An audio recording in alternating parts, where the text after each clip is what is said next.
नमस्कार, मैं एके यादव और आप देख रहे हैं नो कॉल इंडियंस। और आज मैं इस वीडियो में बात करने जा रहा हूं फिटर ग्रेड 3 पर चयनित होने के बाद एनसीएल में प्रमोशन का पूरा प्रोसेस क्या रहेगा, क्या है कैडर स्कीम और क्या पदनाम आपको आगे चल के मिलेंगे। इस बारे में पूरी बात होगी इस वीडियो में। और ये पूरा प्रोसेस जो कैडर स्कीम जिसकी मैं बात करने जा रहा हूँ इस वीडियो में, वो एक्सकेवेशन डिपार्टमेंट के लिए है। ठीक है, आपको पता होगा कि एडवर्टीजमेंट में एक्सकेवेशन और ईएनएम दोनों के लिए वैकेंसी है। तो एक्सकेवेशन में अगर आप मान लीजिए आपकी पोस्टिंग होती है तो उस समय आपको पूरा चैनल क्या रहेगा प्रमोशन का, इस बारे में इस वीडियो में बात होगी। ईएनएम के लिए मैं कभी फिर बात करूँगा। तो चलिए शुरू करते हैं। हेडिंग इसका पढ़िएगा तो इस पेज का, तो cadre scheme for EP fitter excavation ये लिखा हुआ है। ये 2007 में रिवाइज हुआ था एक्सकेवेशन के लिए। ठीक है, तो ये समय समय पर रिवाइज होता रहता है वेज बोर्ड के साथ। तो ये लास्ट टाइम 2007 में एक्सकेवेशन के लिए रिवाइज हुआ था। इसमें देखेंगे तो पहला जो पोस्ट है ईपी मजदूर है। ईपी मजदूर से लेकर के senior EP fitter oblique mechanic तक है। तो लेकिन आपका देखिए जो सिलेक्शन होगा वो ईपी फिटर ग्रेड 3 जो तीसरा रो है इसमें होगा। यानी इस ईपी फिटर ग्रेड 3 ट्रेनिंग पे आप सेलेक्ट होंगे, लेकिन एक साल बाद फिटर ग्रेड 3 आपको मिल जाएगा। आपका जो कैटेगरी जो रहेगा ग्रेड रहेगा एक्सकेवेशन कैटेगरी डी मिलेगा ये।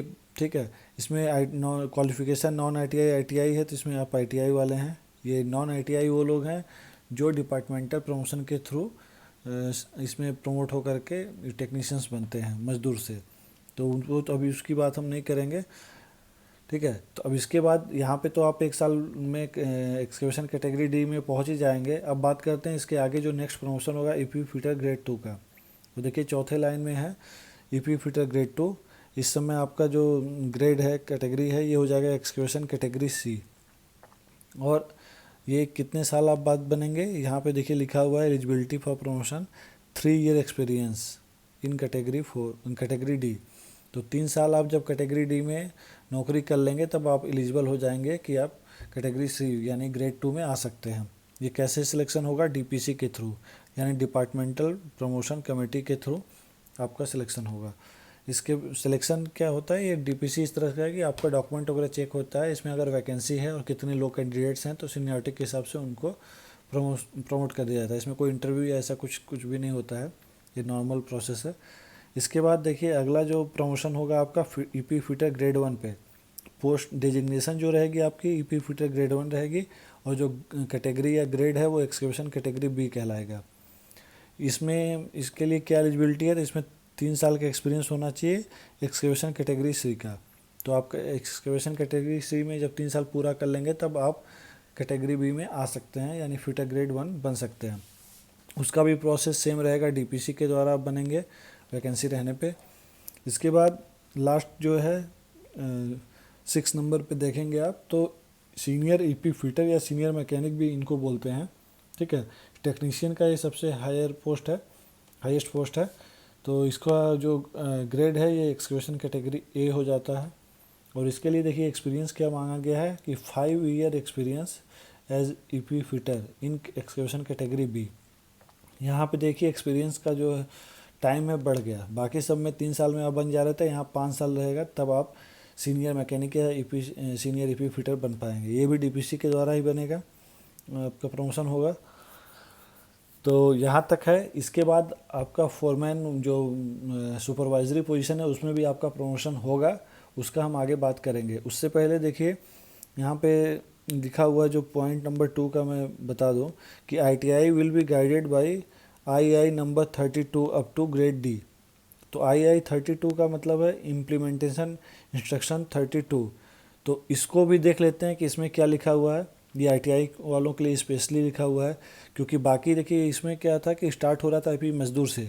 तो इनका कहना है कि ग्रेड डी जहाँ से हमने शुरू किया था बताना, तो ग्रेड डी तक कैसे आप आएंगे इसके लिए अलग से एक ऑफिस ऑर्डर है। तो उस ऑफिस ऑर्डर को देखते हैं कि ये है इम्प्लीमेंटेशन इंस्ट्रक्शन 32 जिसकी मैं बात कर रहा था। तो इसका पॉइंट सी और डी मैं बता दूं, यही है रिलेवेंट आपके फिटर के लिए। तो इसमें यही लिखा हुआ है कि 2 साल का आईटीआई कोर्स और 1 साल की ट्रेनिंग जो है इंडक्शन के टाइम पे जो भी किए होंगे, तो वो कैटेगरी 3 में प्लेस किए जाएंगे। ठीक है, उनका सिलेक्शन कैटेगरी 3 के लिए होगा और वो 1 साल कंपनी के अंदर ट्रेनिंग में रहेंगे। ठीक है, इसके बाद लिखा है कि अगला पॉइंट डी पॉइंट पढ़िएगा तो इसमें लिखा है कि कैटेगरी 3 जो है कि वो रेगुलराइज हो जाएगा और रेगुलराइज होने के बाद क्या कहलाएगा, कैटेगरी 4 कहलाएगा ट्रेनिंग कंप्लीट होने के बाद ईएनएम के लिए, और एक्सकेवेशन कैटेगरी डी कहलाएगा एक्सकेवेशन के लिए।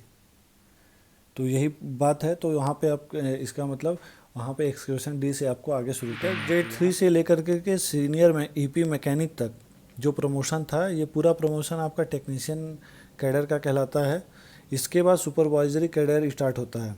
तो देखिए ये जो चार्ट आपके सामने है स्क्रीन पे, ये सुपरवाइजरी कैडर के लिए है फिटर के केस में। ठीक है ना, यहाँ पे ऊपर लिखा हुआ है senior EP mechanic to foreman in charge supervisory cadre. तो इसमें सबसे पहला पोस्ट पे जो आपका प्रमोशन होगा वो फोरमैन के पद पे होगा। यहाँ पे मैं आपको एक चीज़ बता दूँ कि जो डिप्लोमा होल्डर्स हैं उन जिनका डायरेक्ट रिक्रूटमेंट होता है, वो लोग असिस्टेंट फोरमैन पे ज्वाइन करते हैं, 2 साल की ट्रेनिंग में रहते हैं। असिस्टेंट फोरमैन ट्रेनिंग पे 2 साल ट्रेनिंग में रहेंगे। उसके बाद असिस्टेंट फोरमैन रहते हैं 3 साल। उसके बाद उनका प्रमोशन होता है फोरमैन पद पे। ठीक है, यानी कि उनको 5 साल लग जाते हैं। तो आपका लेकिन जो प्रमोशन है वो डायरेक्ट फोरमैन पद पे होगा टेक्नीशियन के बाद, यानी सीनियर ईपी मैकेनिक के बाद। इसके लिए देखिए एलिजिबिलिटी क्या है, तो यहाँ पे लिखा हुआ 6 साल का एक्सपीरियंस चाहिए आपको। 6 साल जो है आपको सीनियर मैकेनिक में काम करना पड़ेगा, उसके बाद आप फोरमैन बन सकते हैं अगर वैकेंसी रही तो। ये इंटरनल सिलेक्शन के थ्रू होता है। इसके बाद नेक्स्ट प्रमोशन जो आपका फोरमैन के बाद होगा तो उसमें वो फोरमैन इंचार्ज के पद पे होगा।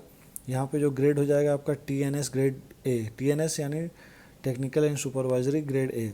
इससे पहले जो ग्रेड था टीएनएस ग्रेड बी कहलाएगा आपका जो फोरमैन पद पे रहेंगे। तो इसके लिए देखिए जो फोरमैन इंचार्ज पद के लिए आपको एक्सपीरियंस जो चाहिए वो 4 साल का चाहिए।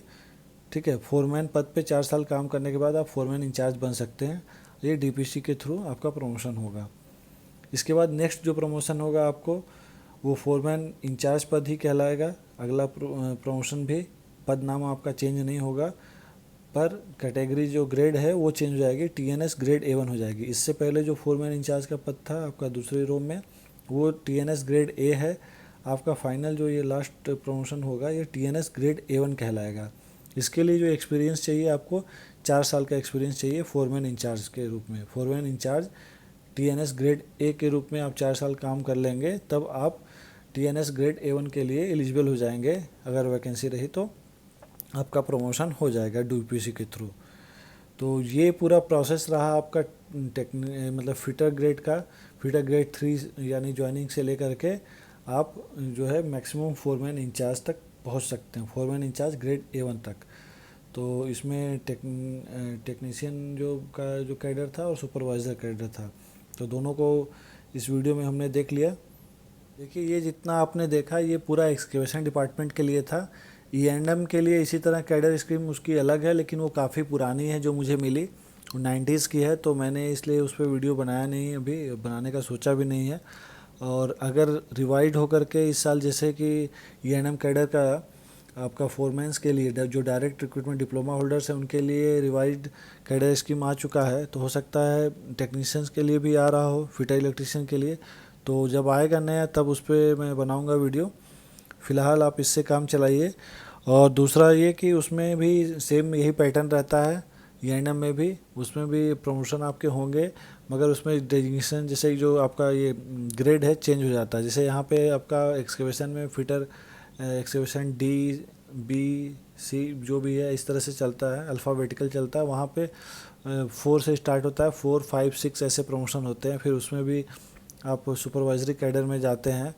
ठीक है, उसका अपना चैनल है। मेन डिफरेंस दोनों में ये होगा कि दोनों की अपनी अलग अलग वैकेंसी होती है, दोनों का अपना जो कैंडिडेट्स रहेंगे जो वैकेंसी रहेगी उसके हिसाब से प्रमोशन होगा। एक बार आपकी पोस्टिंग हो जाने के बाद और साथ ही साथ आपका जब डिसाइड हो जाएगा कि कौन सा डिपार्टमेंट है तो आपको उसी के हिसाब से चलना है। ऐसा नहीं है कि वैकेंसी अगर मान लीजिए ई.एंड.एम में खाली हो तो एक्सकेवेशन वाले को प्रमोशन मिल जाएगा, बिल्कुल नहीं होगा।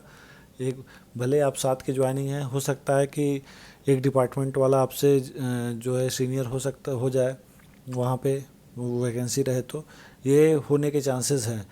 कुछ हो सकता है आपके साथी दूसरे प्रोजेक्ट में है, दूसरे प्रोजेक्ट वाला सीनियर हो सकता है, क्योंकि यहाँ पे वैकेंसी प्रोजेक्ट भी पे भी डिपेंड करती है। यानी कि जो 10 प्रोजेक्ट्स हैं, मान लीजिए 10 माइंस है तो 10 माइंस में अलग अलग जो टाइम के साथ आपको प्रमोशन मिलेगा। ठीक है, तो ये सब बहुत सारे फैक्टर हैं फ़िलहाल। तो यही है आज के वीडियो में, मुझे इतना ही कहना है। आपको वीडियो अगर पसंद आया हो तो ज़रूर लाइक करें। Thank you for watching.